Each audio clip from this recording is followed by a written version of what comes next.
पता है किस्मत की एक अच्छी बात क्या है कि वो वक्त आने पे बदलती है। एंड बदलते हुए किस्मत के साथ हमारा मूड भी बदलता है। अगर किस्मत अच्छा साथ दे रही हो तो हमारा मूड भी अच्छा होता है, हमारे साथ अच्छी चीज़ें हो रही होती हैं। और अगर किस्मत ख़राब हो हमारा मूड भी ख़राब होता है उसके साथ ही। बट यूजुअली हमें ऐसा लगता है कि हमारा मूड अच्छा रहने के कंपैरिजन में ज़्यादा ख़राब रहता है।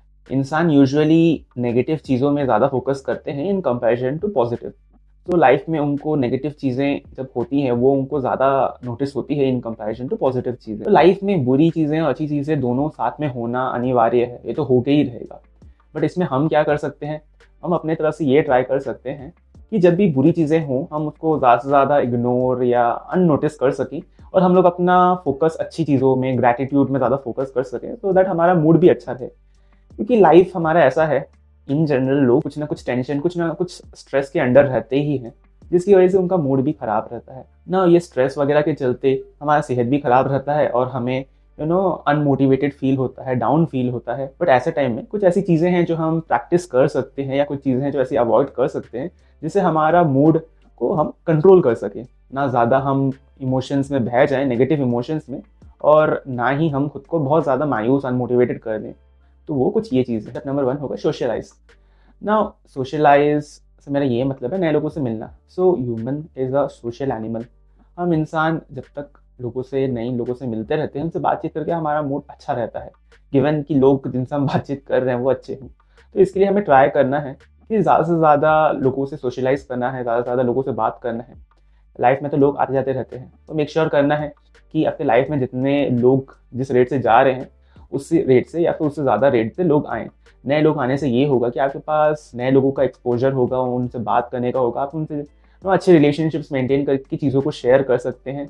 And even for the small talk, अगर आपका ऑफिस हो गया, स्कूल हो गया, कॉलेज हो गया या जिम वगैरह हो गया, यहाँ पे अगर आपके लोग साथ में रहते हैं तो उनसे बात करके, मिल के मूड रिफ्रेश हो जाता है ना। सेकेंड पॉइंट भी सोशलाइजेशन से कनेक्टेड है बट ये थोड़ा अपोजिट होता है ना। यहाँ पे सेकेंड पॉइंट ये है कि you need to cut off negative people from your life. तो लाइफ में बुरा सबके साथ होता है, एंड ऐसा भी हो सकता है कि अभी आपके लाइफ में कुछ बुरा नहीं चल रहा हो या पॉजिटिव चल रहा हो या न्यूट्रल रहा हो। बट होगा क्या ना, अगर आप किसी ऐसे के साथ जाके ज़्यादा देर तक बैठोगे, बातचीत करोगे जो बहुत ही नेगेटिव इन नेचर है या उसके लाइफ में कुछ खराब चल रहा है जिसमें आप खुद कुछ कंट्रीब्यूट नहीं कर सकते उसको ठीक करने में, तो ऐसे लोगों से ज़्यादा देर तक घुलने मिलने से क्या होगा, उनका नेगेटिव वाइब्स, उनका नेगेटिव एनर्जी आपके अंदर ट्रांसफर हो जाएगा। इसमें ट्रांसफर होने से इशू ये होगा कि आपका भी मूड इंटर्न खराब हो जाएगा, जबकि आप उस सिचुएशन से डायरेक्टली रिलेटेड हो भी नहीं। एंड एज लॉन्ग एज अगर आप उस नेगेटिव एनर्जी को अपने में लेके स्टिल आप प्रोडक्टिव या फिर खुश रह सकते हो, देन इट्स ओके, आप बिल्कुल लो। बट अगर आप भी इन जनरल लोगों जैसे हो कि नेगेटिव एनर्जी एक बार आपके अंदर आ जाने के बाद वो आपसे जाता ही नहीं है, तो इस केस में ये होगा कि आप उन नेगेटिव लोगों को अपने लाइफ से थोड़ा साइड में कर दो। मैं ये नहीं बोल रहा हूँ कि आप अपने टाइज पूरा कट ऑफ कर दो, मैं बस ये बोल रहा हूँ कि आप, अगर कोई इंसान बहुत ज़्यादा नेगेटिव है, वो भी अननेसेसरी बात में अगर वो नेगेटिव है, बेकार में खुद को, अपनी लाइफ को कोस रहा है एंड छोटी सी बात का पतंगड़ बना रहा है, तो मे बी उसका जो ये ड्रामा है या फिर ये जो नेगेटिव वाइब्स है वो आपके लिए उतना हेल्दी नहीं है। तो it's okay to be selfish at this point of time, and in order to safeguard yourself from the negative vibes and negative energy, it's okay कि आप उनसे थोड़े टाइम के लिए, टेम्पररी टाइम के लिए थोड़ा दूर हो जाओ, सो दैट आप अपने आप को कंपोज कर सको and you can go back to your work with a positive energy और पॉजिटिव नोट। नेक्स्ट पॉइंट आ जाता है कट ऑफ सैड और ड्रामेटिक म्यूजिक। सैड और ड्रामेटिक म्यूजिक से मेरा ये मतलब है, जो आपने कभी सुना होगा ऐसे रोमांटिक बॉलीवुड गाने जो बहुत ही सैडनेस वगैरह होता है, जो कि डेफिनेटली अच्छा होता है। इवन मुझे पर्सनली अरिजीत सिंह के रोमांटिक सैड गाने अच्छे लगते हैं। बट एक साथ बात बताऊँ, सच बात ये है कि ऐसे जब हम सैड रोमांटिक गानों को सुनते हैं, इवन इफ हमारा मूड अच्छा हो, ये गाने इतने ही अच्छे होते हैं कि वो हमारे मूड को इन्फ्लुएंस कर सकते हैं। एंड इंटर्न इस वजह से होगा क्या कि आपका मूड चाहे फ्रेश भी होगा, तो ये गाने ज़्यादा सुनने की वजह से ज़्यादा होगा क्या कि आप भी उससे इन्फ्लुएंस हो जाओगे, आपको भी लगेगा कि अरे भाई मेरा अभी जस्ट ब्रेकअप हुआ, ऐसा फील आएगा, जबकि आपका ब्रेकअप हुआ भी नहीं होता। एंड इसकी वजह से आपका एनर्जी डाउन हो जाएगा, then you need another chunk of energy to motivate yourself. तो इसमें बस करना क्या है कि जब भी आपका को लगता है कि सैड गाने सुनने से आपका मूड खराब हो सकता है, it's better to avoid sad songs for that particular amount of time. आप ये कर सकते हो, अगर आपको सैड सॉन्ग सुनने का मन कर रहा है तो आप खुद गा सकते हो, वो उतना इफेक्ट नहीं करता। बट सैड सॉन्ग्स डायरेक्टली सुनने से डेफिनेटली आपकी एनर्जी में फर्क पड़ेगा।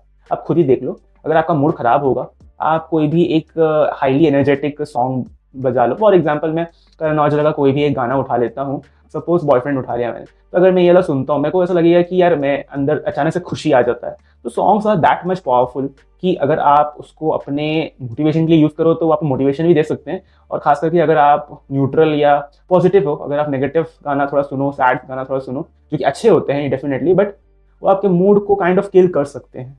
सो इट्स बेटर, अगर आप उनसे ज़्यादा इफेक्ट होते हो तो avoid it for a particular amount of time. Next point आ जाता है, try to be productive as much as possible. Now, being productive will result in delayed gratification. Delayed gratification वो चीज़ होता है कि कोई चीज़ आपका गोल है जो आपको करना, आपको पता है दिमाग के हिसाब से सही है, वो करने से जो खुशी मिलता है वो इंस्टेंट ग्रेटिफिकेशन कभी दे नहीं सकता। मीन्स रील स्क्रॉल करके या फिर बिंज वॉच करके कभी वो आपको सेटिस्फैक्शन नहीं मिलेगा जो डिलेड ग्रेटिफिकेशन दे सकता है।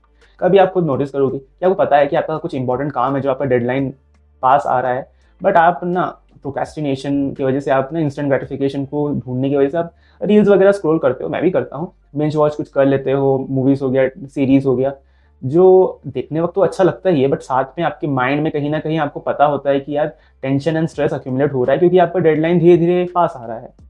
तो इसमें होता है क्या है ना, इंस्टेंट ग्रेटिफिकेशन ढूंढने के चक्कर में भी आप खुद को भी ज़्यादा स्ट्रेस और टेंशन दे रहे हो। तो ये तो बड़ा अजीब ही हो गया कि आप एंजॉयमेंट के प्रोसेस में भी ज़्यादा स्ट्रेस्ड हो। तो ऐसे टाइम में बेस्ट करना ये होगा अपने मूड को एक्चुअली मोटिवेट करने के लिए कि आप कुछ प्रोडक्टिव स्टार्ट कर दो। And trust me, the process of productivity is so good कि जैसे ही आपको शुरू करोगे आपको पॉजिटिव एनर्जीज मिलने लगेंगे। वो लगेगा कि चलो हम लोग फाइनली अपने गोल की एक कदम आगे बढ़े।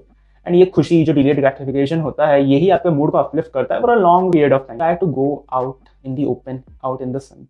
खास करके मैं सन को इसलिए रेफर कर रहा हूँ, हम लोग यूजुअली घर में बैठते हैं और अभी क्योंकि ठंड का मौसम है, लोग ऐसे भी ठंड में बाहर जाना पसंद नहीं करते। ऐसे टाइम में अगर आप खुद को नो सन के एक्सपोजर में लेके जाओ तो उसमें आपको फर्स्ट और विटामिन डी मिलेगा ही। एंड आप खुद ही नोटिस करोगे, खास करके अगर आप एकदम विदाउट म्यूजिक, एकदम काम मेडिटेशन जैसे अगर सन के नीचे बैठते हो, it's kind of a therapy. तो आपको वो रिजुनेट भी करेगा आपके अंदर से, आपको मूड को भी रिफ्रेश करेगा, लाइट करेगा, आपके माइंड को काम एंड पीसफुल करेगा। तो ये वाला आप डेफिनेटली एक बार ट्राई करके देखना, trust me it works like a magic. With this video comes to an end, and try करो उन चीज़ों को ज़्यादा करने का जो आपके मूड को लाइट रखे। मैं ये नहीं बोल रहा हूँ कि अगर आपका मूड ज़्यादा खाना खाने से खुश होता है तो आपको बिंज ईटिंग करना चाहिए, दैट इज़ नॉट राइट। पर आपको ट्राई करना चाहिए कुछ ऐसे मेथड्स को अपनाने का जिसकी वजह से आपको ज़्यादा रिटर्न ऑन इन्वेस्टमेंट मिल सके या फिर आपका सेल्फ हार्म वगैरह ना हो बॉडी को। तो वैसे वाली चीज़ों को ट्राई करना चाहिए एंड खुद को ज़्यादा से ज़्यादा देर तक प्रायोरिटी देना चाहिए, ज़्यादा से ज़्यादा देर तक खुश रखना चाहिए खुद के ओन बेनिफिट के लिए।